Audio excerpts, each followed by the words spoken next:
Yeah, I did change, and I'm really glad I changed. This one's wife, the childhood smear of her father. Hello, I'm H.G. Tudor.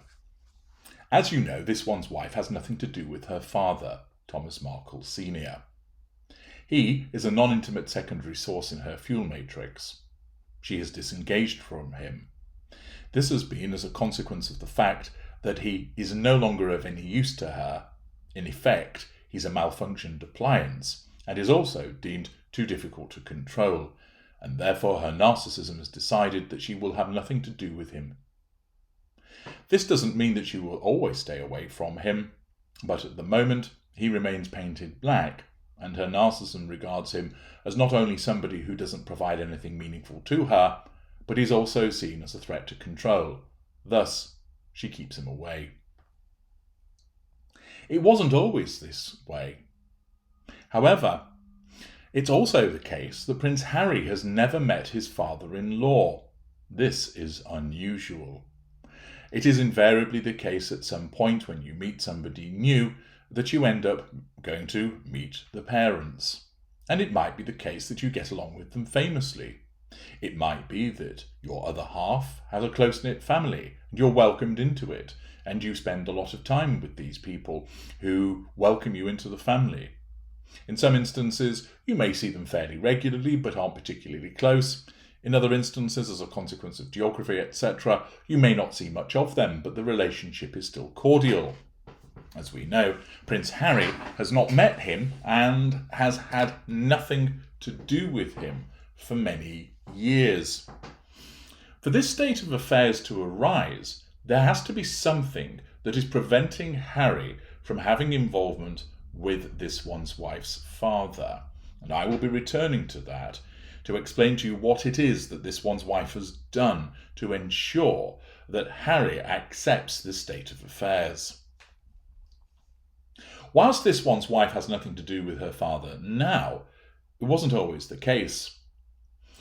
Thomas Markle Junior and Samantha Markle have explained that during their childhood they didn't see a huge amount of Thomas Markle Senior because he was invariably working. He was a hard-working man, involved in his career as a lighting director, and work came first.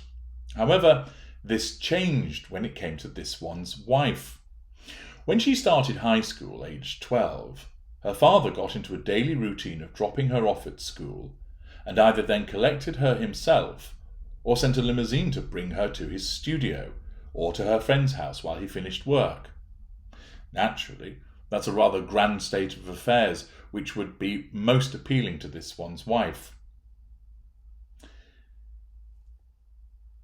Thomas Markle Senior has admitted that his efforts with regard to this one's wife caused her to become controlling at school, the master of ceremonies, and controlling at home also.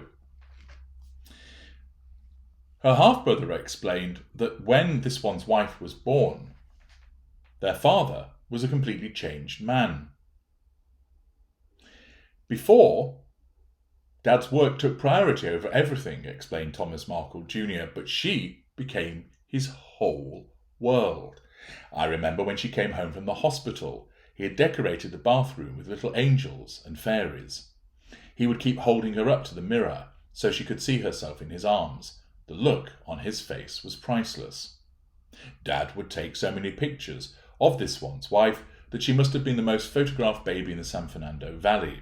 He must have about 50,000 pictures of her stashed away somewhere. She was a little princess long before she met Harry. She was her daddy's princess. As her childhood progressed, her father continued to indulge her. When he threw parties at home, the family lived on the beach at Santa Monica before moving to affluent Woodland Hills, he would parade her before his showbiz friends. Going to work on General Hospital, for which he won an Emmy Award, and married with children, he would take her with him on set where the stars would make a fuss of her. Then, when her schools, first the private Hollywood, Little Red Schoolhouse, and then an exclusive all-girls Catholic school put on plays, Thomas would volunteer to do the lighting. This led to sniping by some parents that it was no wonder that this one's wife invariably won a lot of the leading roles. Accordingly, This was what he was doing, and that's just a small slice of the things that he was doing for his daughter. This was all driven, of course, by his need to control her, a subconscious requirement to assert control over her in a benign way by placing her on a pedestal. He paid for her orthodontics, so that she ended up losing the gap between her front teeth, which had been present throughout her childhood. He spent weekends with her fishing on the Kern River and Big Bear Lake, and then cooking the fish for dinner. On long weekends, they went on road trips, including one to Elvis's Graceland home in Memphis, Tennessee. His Toyota 4Runner was fitted with a mattress in the back for this one's wife, along with a TV and a VCR recorder. She was doted on, and the fact is that she recognised all of this because she wrote on her now defunct blog, The Tig, "The blood, sweat and tears this man, who came from so little in a small town in Pennsylvania, invested in my future so I could grow up to have so much. To my dad, my thoughtful, inspiring, hard-working daddy, happy Father's Day." Accordingly, it wasn't a situation of ostracisation, as is now the case. She was doted on, her father doing so much for her, indeed in contrast to the way that he treated Thomas Markle Junior and also Samantha Markle. It was very much the case that this one's wife had the status of the golden child, a childhood where her every need and whim was attended to by her father. She recognised all of this with her own benign response to him, as I've just described. So what went wrong? What possibly heinous act could he have engaged in that caused him to be disengaged from? Well, at the time, the allegation was in relation to him staging paparazzi photographs, which, whilst irksome, isn't the worst thing that a parent might do. Many of you would perhaps look at it this way. Okay, so he did something wrong in relation to the wedding, but he'd always been there for her throughout her childhood, paying for her tuition, doing lots of things for her, being supportive, etc. And therefore, if you would look at it as a set of scales, on the left-hand side you have this paparazzi action, which goes against him. On the right-hand side, all of the wonderful things that he's done for her. Surely she would see that that has outweighed the transgression of the paparazzi photographs. In any other world, the answer would be yes, because non-narcissists have object constancy, whereby you will see a person in the round, in the whole, that you will look at the pros and cons of their behaviour, that you will forgive them for the occasional poor behaviour because on the whole they behave appropriately and well towards you. For instance, you have a friend who's remembered your birthday for the last 19 years with a gift and a card, and then one year they forget. You don't immediately stop being friends with them. You reason something must have happened to cause them not to do it this year. They've remembered every other year. I'm not going to hold it against them. That is the demonstration of emotional empathy and also object constancy. A narcissist would not operate that way. The narcissist would paint that person black for failing to remember the birthday, and all of the other 19 birthdays would be forgotten about because they're not relevant in that moment. Similarly, for this one's wife, when it came to the paparazzi photographs, that act of itself threatened her need for control, and everything else that her father had ever done for her simply didn't exist at that moment, which was why he was painted black and she devalued him. But why then has she stayed away from him thereafter? Well, this is because she has moved into a different strata. I've mentioned this before, that some narcissists stay dealing with the same people, swapping a few people in and out. Others shift through the gears, moving through different strata as they find new groups, the quintessential social climbing that this one's wife has been accused of doing. Essentially, her father proved of no use to her. yes, she would be able to control him, although he was starting to demonstrate some problems in that regard. His fuel provision, well, that was easily dealt with by other people who were non-intimate secondary sources in the fuel matrix, so his fuel wasn't that special. With regard to character traits, there was nothing else really to add. And with regard to residual benefits, those had certainly been superseded by those that she was now obtaining via Prince Harry and her association with the royal family. Furthermore, her father would be deemed an embarrassment to her, and irrespective of everything that he'd done for her and the fact that he was her father, her narcissism, because she has no emotional empathy, made it very easy for her to just simply cut him out of her life. Remember, he isn't a person to her. He is an object. It's like trading televisions. The old one gets sold or put in a cupboard somewhere. It's no longer needed. And that's what happened to Thomas Markle. Thus, the combination of him affecting her need for control with the paparazzi behaviour, the lack of object constancy on the part of this one's wife, and the fact that he no longer really served any useful purpose to her, combined with her ability to jettison people because they're objects, meant that he was disengaged from. But this then leads us to the strange situation involving Harry, who presumably would have wanted to meet his prospective father-in-law, that would have wanted to ask for permission to marry this one's wife, something that Thomas Markle later complained about Harry failing to do. Presumably, Harry would have thought, well, you've met all of my family, you've met my brother, my sister-in-law, my uncles, my aunts, my grandparents, my father, my stepmother, etc. I would like to meet your family. When can I meet your dad? And in that instance, this one's wife has sought to ensure that Harry has been kept away from her father. The reason for this is that in that moment when Harry sought to meet her father, and he must have made mention of this one's wife's control over Harry and her father was threatened because of the potential for Thomas Markle Senior to say things about this one's wife which didn't accord with the things that she had said to Harry, the possibility that he might talk about things which she would find problematic, and essentially that she saw no use in her father being involved because he wasn't somebody that she wanted to spend a lot of time with. She was only occasionally taking him off the shelf for periodic usefulness. Her narcissism deemed that Harry should not meet her father. This is another form of compartmentalization that the narcissist engages in, whereby the narcissist ensures that different aspects of the narcissist's life are kept separate from others. So, for instance, friends might be kept separate from work, which is kept separate from home, which is kept separate from other family members.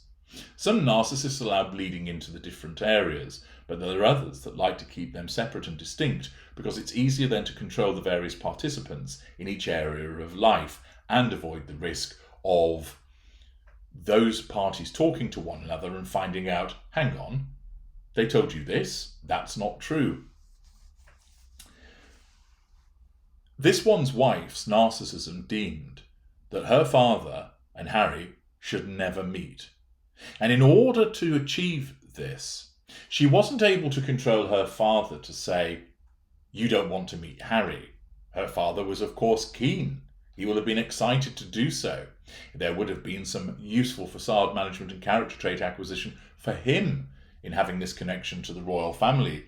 His own narcissism would have been pushing him to be involved, wanting him to have that involvement with Prince Harry. Instead, this one's wife needed to do something to ensure that Harry showed no interest in dealing with her father. It is quite common for certain narcissists to seek to keep their intimate partner primary source and family members separate by explaining to the intimate partner primary source, well, I don't really get on with my family, they're a bit strange.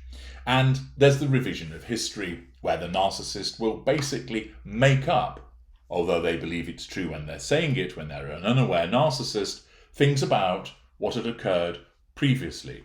My father's really controlling. He made my childhood really difficult. My mother's an attention seeker. It's better that we don't really have anything to do with her. And this is often said with considerable plausibility by the narcissist. The intimate partner primary source is usually still in the golden period at this point, besotted with the narcissist, accepting of everything that the narcissist says, and not willing to cause any kind of problems. Indeed, they probably love the narcissist at this juncture and want to be supportive. So that if the narcissist presents by explaining that there are difficulties with regard to their relationships with their parents, their siblings, etc., it's invariably the case that the intimate partner primary source accepts that. Now with Harry, given the fact that he was a prince of the realm, it's likely that he would have probably been a little bit more insistent about the involvement with her family. He wanted to ensure that he got to know them, and it was important for them to have involvement and perhaps, as Doria Raglan did, meet his side of the family. But this one's wife's narcissism didn't want that to happen. And therefore it would be necessary for her, through her narcissism, to convince Harry that he should have nothing to do with her father. It wouldn't be enough just to say, I have a difficult relationship with my father, or, well, he's a bit controlling and I prefer to have nothing to do with him. Because one might respond and say, well, I'd still like to meet him and he might be all right with me. Or I'd still like to meet him, I'll make my own mind up about that if that's okay. Thus, in order to nullify the threat posed by Harry's desire to meet with her father, and also her father's desire to meet with Harry, her narcissism needed to do something to ensure that Harry would drop the subject and want to stay away. This would mean that she would need to smear her father to Harry in a particularly unpleasant way, in a manner which would cause Harry to be annoyed, disgusted, and feel sorry for her. And the most logical conclusion in that regard is for this one's wife to accuse her own father of having abused her in some way. This is actually a relatively common tactic of certain narcissists as a means to assert control over the intimate partner primary source and to keep them separate from certain family members.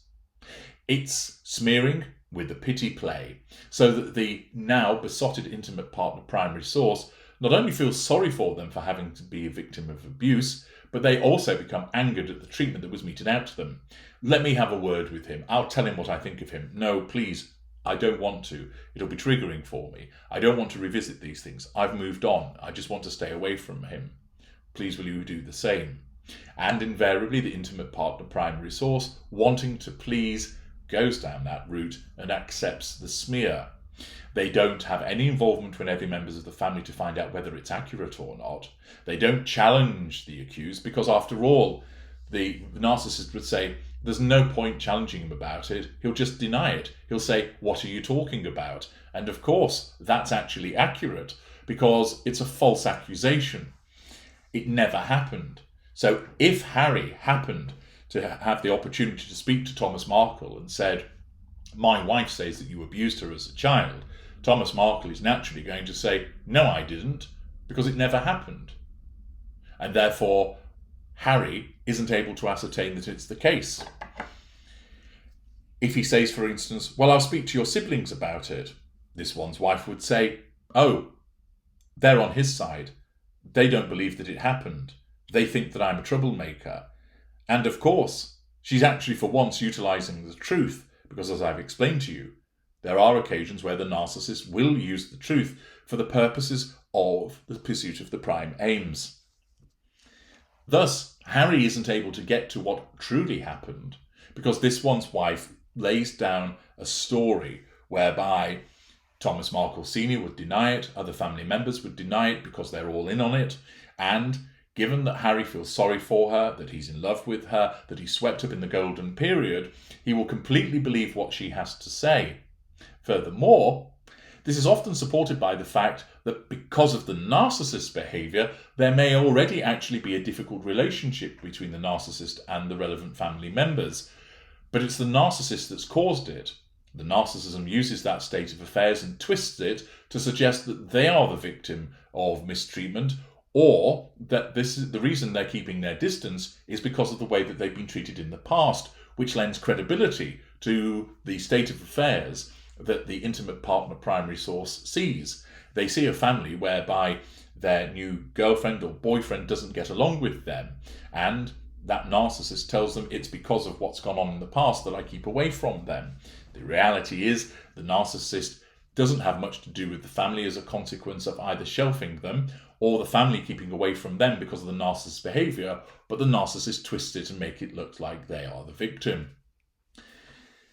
It's quite clear, in order to assert that level of power over Harry, to keep him away from Thomas Markle Senior, this one's wife will have stated an awful smear against him, and the most likely outcome is to suggest that some form of abuse, physical, emotional, possibly even sexual, took place, so that Harry is horrified and he decides that he doesn't want to have anything to do with her father either.